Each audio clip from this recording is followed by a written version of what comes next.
ఓ ఉల్లా మా ఇంటి ఓనర్కి పెద్ద బంగ్లా, 2 కార్లు, 4 మోటార్ సైకిళ్ళు, ఇంట్లో పెద్ద కలర్ టీవీ, లోపట మనిషి వండుకునేంత పెద్ద ఫ్రిడ్జు, ఒక్కపారే 20 మంది కూర్చొని బువ్వ తినే పెద్ద డైనింగ్ టేబుల్ మస్తుంటాయి ఉల్లా.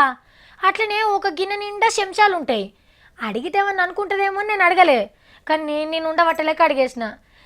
గనిగానే చెంచాలు ఎందుకు కొన్నారు అని అంటే, హే కొనలే సావిత్రి, హోటల్కి పోయినప్పుడు లేపేసుకొచ్చినా అని చెప్పింది.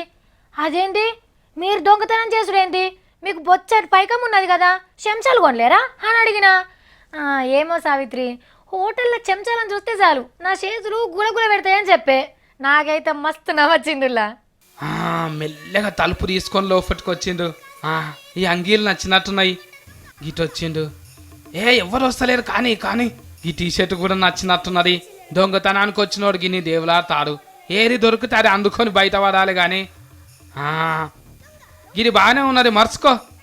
నీ దేవులాడు ఫారుగాను జల్దీ కానీ. ఎవరన్నా రాగల్లా. దొంగతనం మంచిగా జరిగితే నెత్తెంటికి ఇస్తాంట అని దేవునికి మొక్కుకున్నట్టున్నాడు. ఫిల్క బాగానే ముడేసిండు.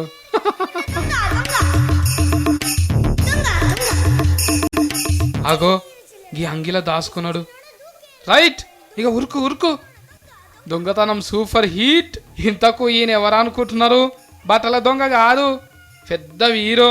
వింది సినిమాలు చూసేటోళ్ళకు బాగా ఎరక. పేరు రితీష్ దేశ్ముఖ్. ఇంకా వీజిగా అర్థం కావాలంటే ఆరెంజ్ సినిమా బొమ్మ జెనీలి ఉన్నది కదా, గామె ఫెన్మిటి. మహారాష్ట్రల పాత ముఖ్యమంత్రి కొడుకు కూడా.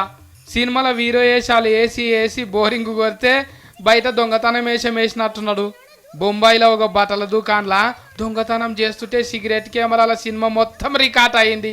గంత సినిమాంతునికి గీ దొంగ బుద్ధులేంటి నాయన. సోమలింగం లెక్క 3 బాటల కాడ యాక్షనింగ్ చేస్తే బట్టలు కొనే మందమన్న పైసలు రాకపోవునా? లేకుంటే తీన్మార ఆర్తలల్లో సత్తిగాడు నా గురించి చెప్తలేడంట అని గిట్ల ఉత్తుత దొంగతనం చేసిందా? ఇంకా నయము, ఆడోళ్ళ బట్టల షాపులకు పోయి ఫెన్లానికి 40 చీరలు ఎత్తుకరాలేడు.